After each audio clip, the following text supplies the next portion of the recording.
podcast. Bet. All right. What's up, ladies and gentlemen? The moment you have been waiting for. Financial Friday update. It's your boy Cam. We are here with Jeremiah and my boy Glenn. What's up, fellas?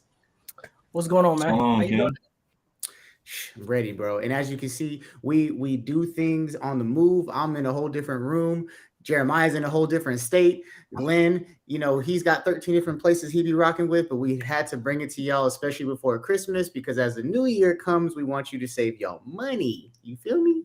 So, a lot of things have happened this week. I'm sure, whether you are tracking hard or not, everybody is damn near aware of what's going on. With the Fed, with the real estate market, with what stocks have done, Twitter and Tesla, crypto, FTX, so much to talk about.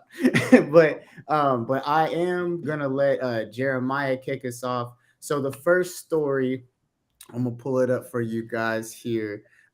Is actually going to be about interest rates, mortgage rates, and kind of what is going on right now. Jeremiah, if you want to talk about that for a second as I get my screen up here to share. Thanks, Kim. Yeah, man. We talked about it a little bit last week, and we spoke about sometimes there's these myths, right? Or there's these Mm-hmm. stories that's propagated, these things that are these rumors, and you never really have substantiated evidence about what's going on. I think the story that we're about to bring up, it actually solidifies what we've been saying and what a lot of financial people have been stating that, hey, real estate's not the place to be right now. Okay. Yeah. Now, if you're looking as far as investor, it's long term anyway. But if you're looking to a lot of people look to flip in real estate, right? They want to purchase a home, appreciate the value, and then boom, sell it, and it's Mm-hmm. that's the way you make your money. And usually in a bull market, that's the way to go. It's a great way to make financial gains, right? We see Grant Cardone, we see all these guys, but the story that's coming up, what it actually is stating, and it's letting us know, like, that's probably not. It's kind of not the place to be. I mean, and the numbers are kind of confusing, right? Because you'll see rates are going down, but then you also see that the actual increase in new home purchasing is going down, Mm-hmm. right? So it's like, okay, what is how's that laid out? And I think what it is, and in the thought process of most people, is that if they were going to buy a home, even though the rates are at like 6.3%, they were 0.2 maxed out, right? So it's come Mm-hmm. down. At the same time, you have to think about it. You were getting 2.9% on a 30-year mortgage, Yeah. right? So you're still about three times what you were in that time period. So people are apprehensive. And I think it's in good cause, it's in good faith that they actually take their time and see where the market goes and everything. But it's having an effect, obviously, on the overall economics. And so as I read the article, and I'm sitting there and I'm looking, I'm like, God, this is just the numbers that people need to see. Like, if you're Mm-hmm. really truly trying to dig in and figure out what are these numbers correlating to, what does this mean? And then most people, I think, from what I've talked about with a lot of real estate agents and brokers, they say, well, the numbers don't, back up what you're saying. You Yeah. economic guys, the numbers don't match what you're saying. I like this article Yeah. because the numbers now are matching what we're saying. So Mm-hmm. that's what I got. G, what did you get out of it? No, it goes back to what we were talking about last week as far as like the numbers and the data, like having hard data, right, to go back to, and like now closing out 2022. Again with like, yes, the rates are going down a little bit, but they're still three times higher, as you mentioned before. That was something that stood out to me because I was like, as a homeowner, like if I was looking to sell my home right now, Oh yeah, they based off happening. of, yeah. Not at all, Go hold right? on to that, And then homie. even on the flip side of that, if I'm an individual, like first time home buyer, right? Like my hands are kind of tied in a sense, right? Yeah. Because some of the things that stood out in the article was essentially saying, as a homeowner, the folks that are putting their properties on the market, that it's not as much, right? The dollar figures as well across the nation. The people putting their properties on the market across the nation, I believe it was like 445,000 average across the nation. Now Correct. they've had to drop their Correct. prices, and It's average it's about dropping. 419 thousand. So Man, Yep. a lot of good things in the article. I was very the light bulb was just constantly flashing on. Just kind of reading that. So I would tell you I can't pull up. So in And I true think in Bowen Live retrospect, fashion, the article won't pull up. So we're gonna have to tell you all about it. okay, we're sorry, folks. But that's how it goes. We still rolling live. We're giving you the crux of it. I think what's funny is that a lot of times, right, real estate agents and for the conversations I've had, I haven't had anybody that's want to sit down with us because I have asked for people to come and sit down and have this conversation with us. But a lot of times, Yeah. what I get the kickback is that, in the 80s, were up and it was 10.3%. Rates never fell below 10% in the first 5-6 years of the 80s. And I'm like, okay, that's great. But in retrospect to where we are now, how our market is in the economy itself, at that same time, while those rates were at that place, the stock market was doing phenomenal. I mean, we were going into, the whole yuppie period and money make, the 80s was a wealthy time for a lot of people, right? So you're moving into that time period. So the circumstances were different. And so for someone to retract or to come back to me and be like, well, rates were above 10% in the 80s and everything was okay. And I'm like, dude, that's a totally different situation. You didn't just get out of a pandemic, right? You didn't just have, well, now, right, an owner of one of the largest non-regulated DeFi systems caught up with all the, we're actually going to move into that. But all of this stuff, the socioeconomic things that are going on are just adding to the stress. And I like the article. I like it because what it does is it puts concrete numbers to what all of us, right? People looking at the financials are saying, that's not a safe bet. Well, now there's actually numbers to it. And I think that you can't fight the numbers. You can fight skepticism, but you can't fight numbers. Yeah, and even speaking on numbers, like something that I wrote down that stood out to me was like the Mortgage Banker Association national median mortgage payment was 1,977 in November, right? Which was down from the month prior, which was 2012, and the average payment is still 42, almost 43% higher across the nation, right? And so, yeah, man, a lot of great points, great information in that article. And I think people they need to hear that. They need to know, what's going on in the economy. I got it. Oh, there we go. So as you guys see, so that's why I'm doing it in the background. I'm the tech guy. So mortgage rates fall for the 6th week in a row. And these are the numbers that Jeremiah and Glenn are talking about as far as where they're comparing kind of what's going on now to what has happened in the past. So here on this article that really kind of shows you what is going on. So as you'll see back in 2006, like look where the rates were and then they dropped, right? So this is one of those times where we talk about history will repeat itself because most of us remember what happened back in 2006 to 2008, right? That was the crash. And granted, it probably won't be as bad because, some of the vetting structures have gotten a lot better. But, I was having a conversation earlier and it's like, yes, even though the standards have gone up as far as the vetting process, so people did qualify for their loans, people aren't working as much anymore, or inflation has now made it so people can't afford the loan that they did once actually qualify for. So it's the same circumstances, just a little bit, honestly, less nastiness behind the scenes and more just like as a whole, just a crappy situation for people. I've seen some, it's funny because I've actually seen some, I said it's kind of predatory. I seen some stuff from Bank of America the other day where they said like specific groups of people, demographics of people, you don't have to have any, certain type of background or no set credit limit, for these loans. And so someone asked me and sent me that article and they said, hey, what do you think about this? Good or bad? And I said, it's horrible. Yeah. And they said, why? I said, because you're not holding yourself to a standard. I don't want anything that's free for me, myself, and my life, right? For the people I hang around, right? There's standards. You want that standard because what is that doing? That's holding you to that standard and keeping you above board. And it also keeps you out of these predatory situations, right? The banks being in a predatory situation, because think about this. If they don't have any standards as far as you getting the loan, there's no standards to how much they can raise the interest rates or what they can do to you, subprime lending, all these various things that go on. So I want the standards from the beginning right? And then that carries on throughout the relationship. You have limits to what you can do. I have limits to me qualifying, and you have limits to what you can do. Mhm. So Adam said on our YouTube, he said, thoughts on investing in Section 8 housing, and also history doesn't repeat itself, but it sure does rhyme over time. Yes, it I does. like that. I like that. I appreciate you, Adam.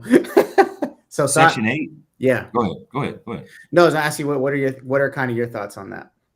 Well, first and foremost, you have to figure out what you're doing, and you have to know the difference between HUD. You have to know the difference between housing. We call it housing, right? Section 8.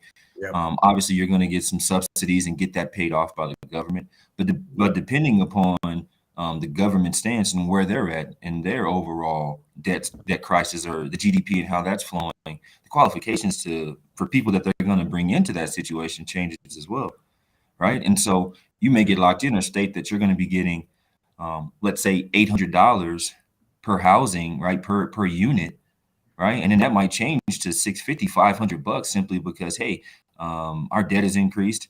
We're giving out this amount of money because we're giving additional stimulus packages. It's another recession, things like that.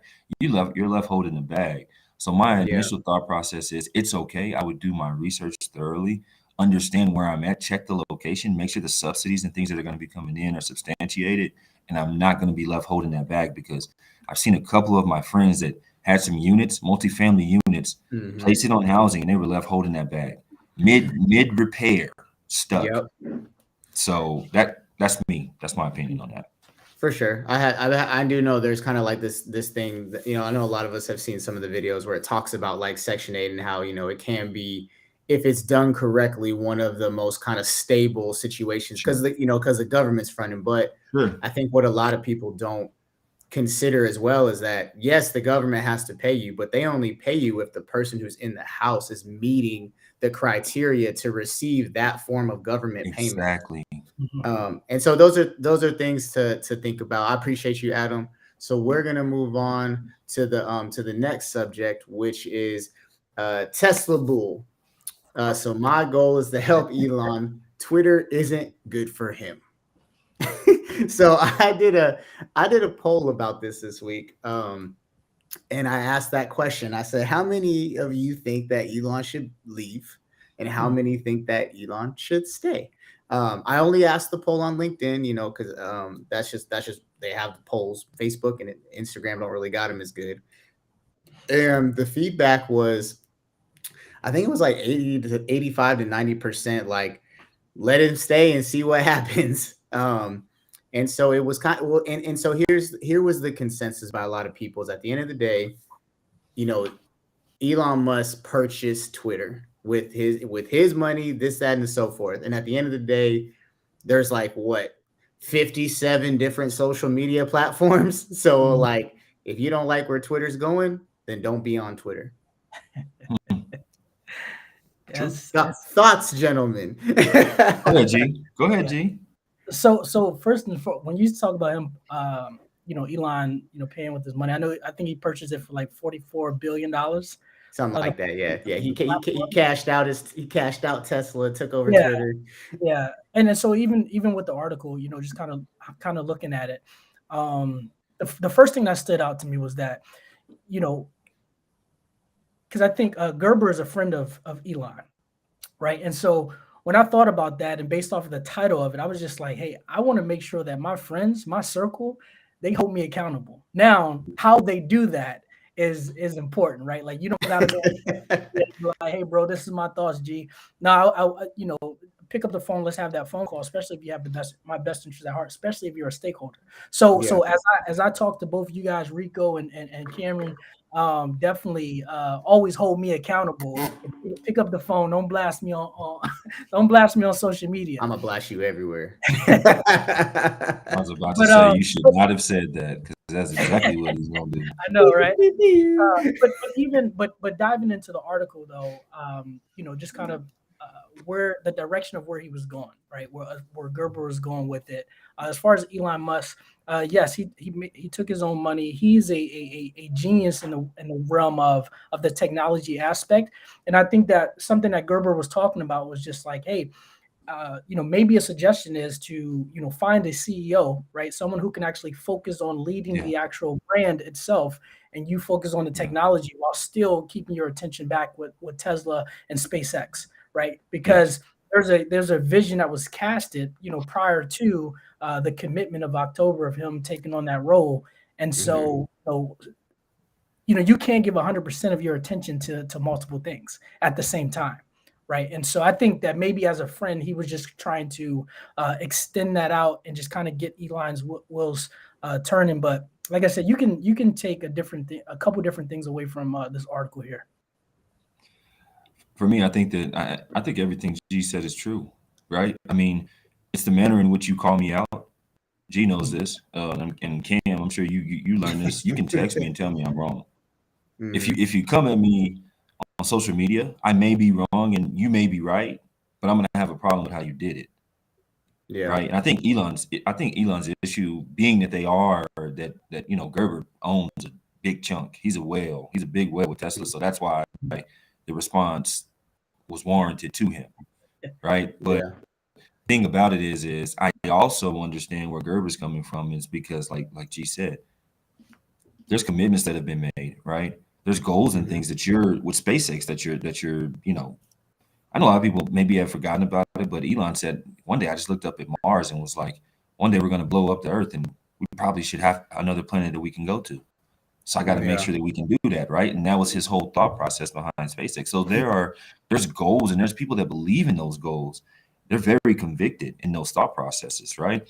So to leave them flat and move over to Twitter, and we know that, not to say that obviously Twitter couldn't become his own personal sounding board, which it could, and it has, and that's okay. But more of the point of, the greater good for mankind. This is just me. I do say the pen is mightier than the sword, right? It's cool. It's great. And I'm saying that. But I think that I was going to say it in Spanish. I think that the path, I think the path that Elon was on previously was a better path. That's just me. I'm going to agree with Gerben. I'm going to say you're a genius when it comes to working with technology. You're a genius with understanding delegating engineering tasks and things like you come up with these systems that are phenomenal. I think that's your forte, and it's okay for people. And I want to say this as well. There's nothing wrong with sticking with your forte, right? Like myself, my thing is finances. I'm really good at finances.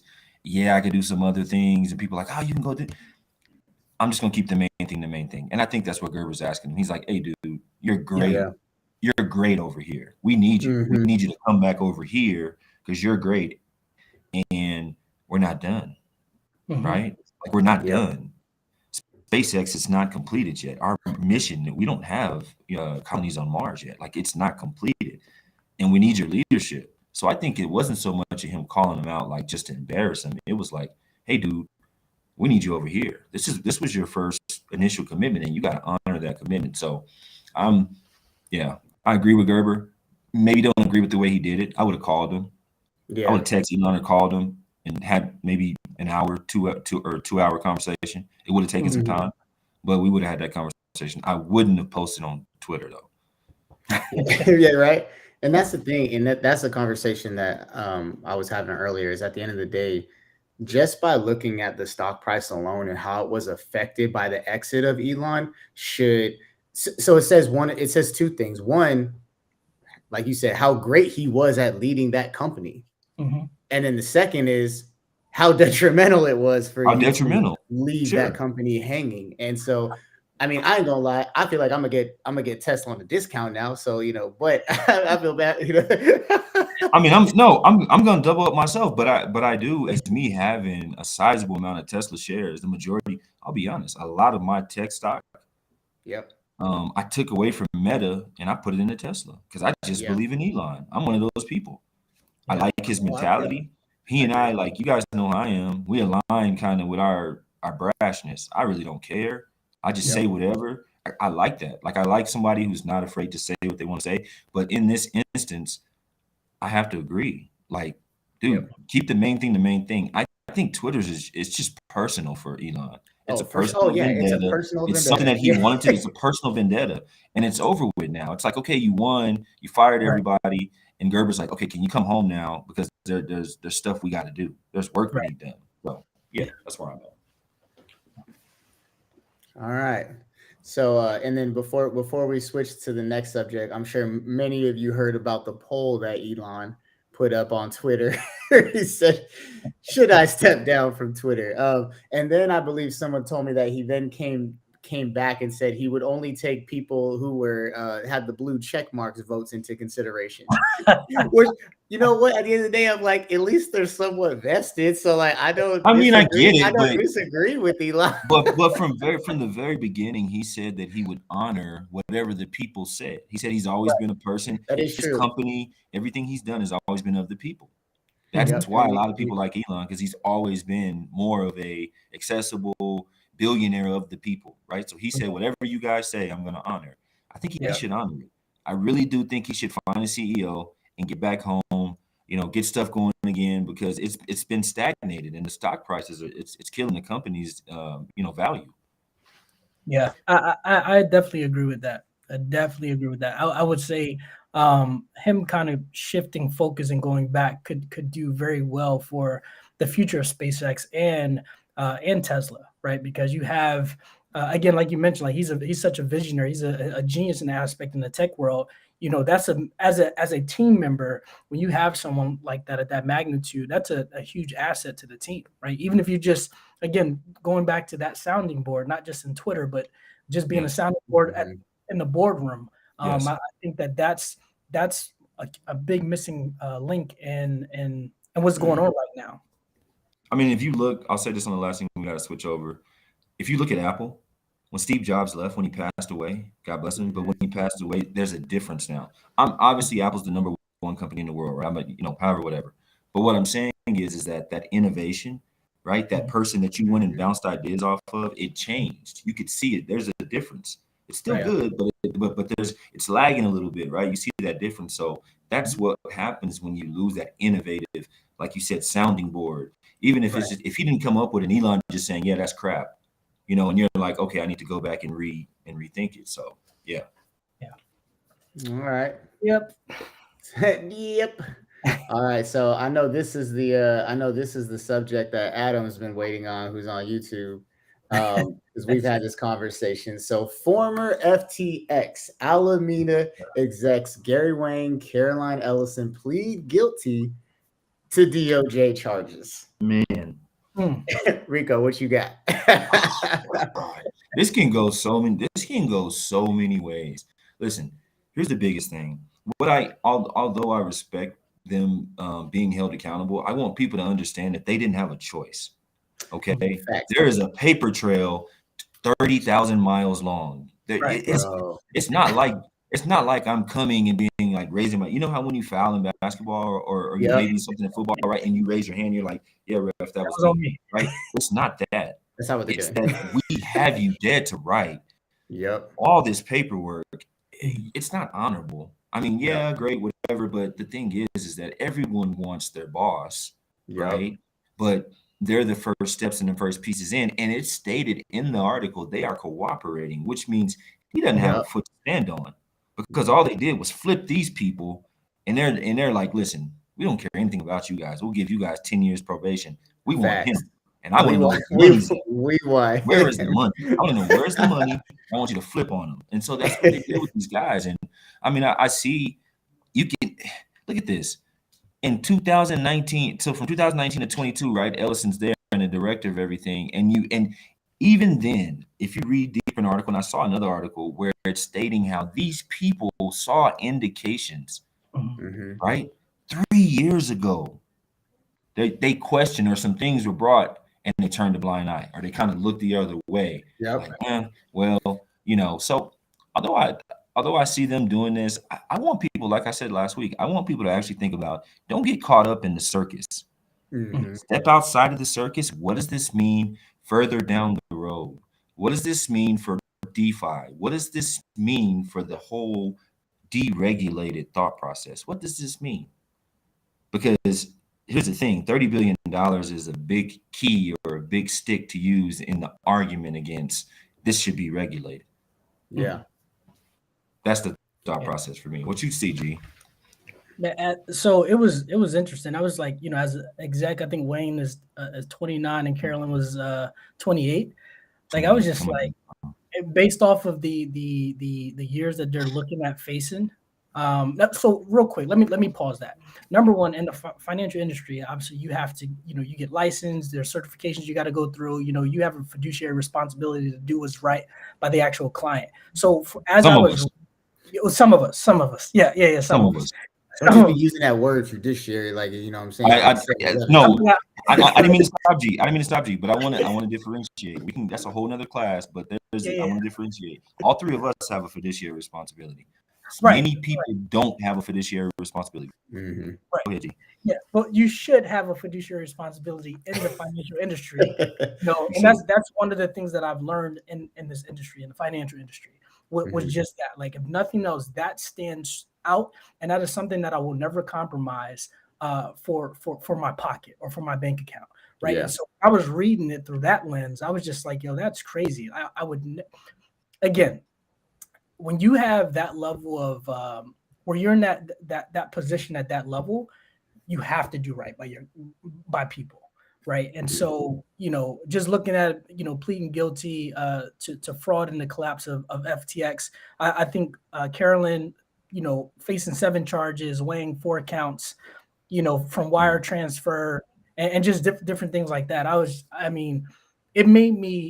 It made me look at it again from a deeper lens, as far as, like, for me and an agency and this industry, making sure that that's the culture that I have within my agency, that's the culture that I have within my team, to make sure that we have a fiduciary responsibility, because this is not worth losing your license for. This is not worth jail time for, And so I seen that they kind of took some of the funds and was using it for investments, real estate, different things like that.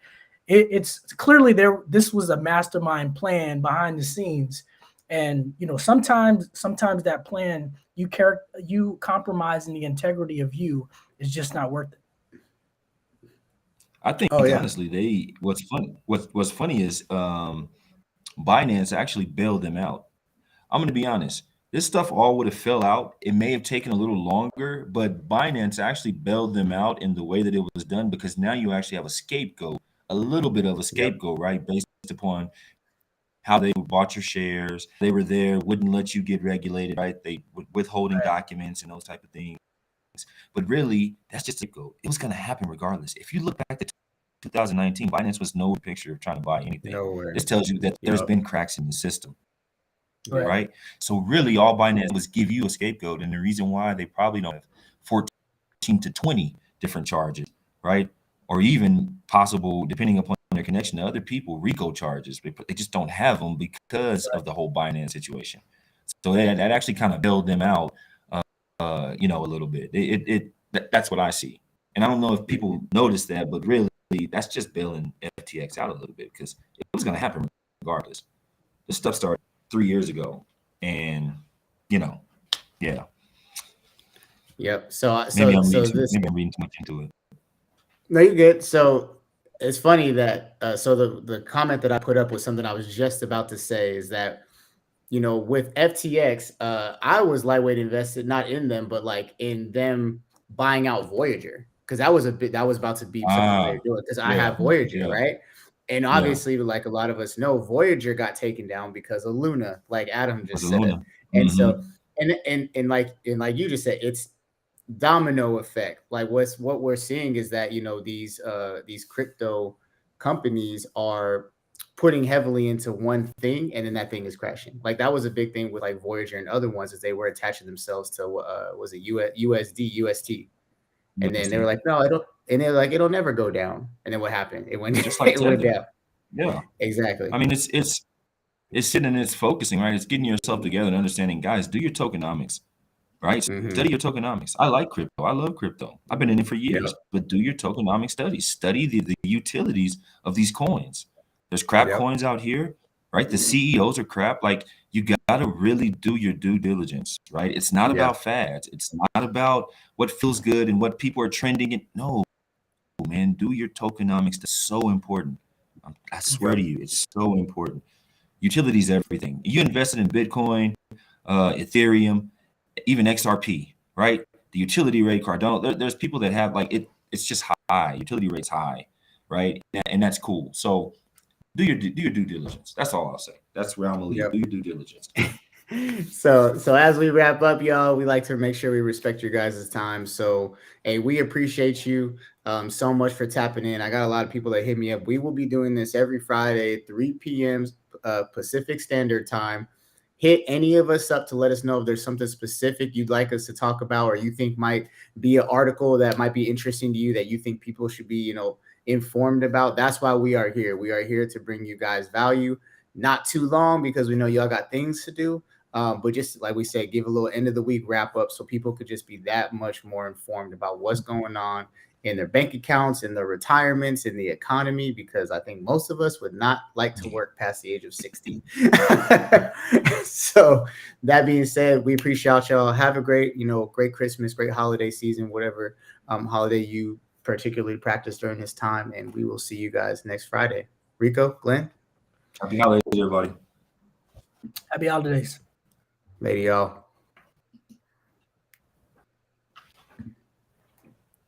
And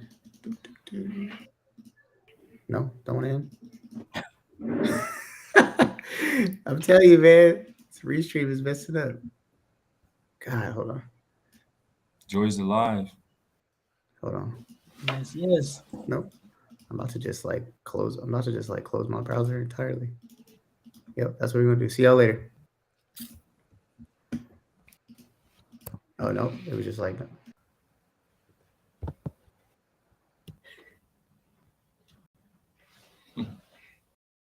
All right, guys. Have a good one. Happy holidays.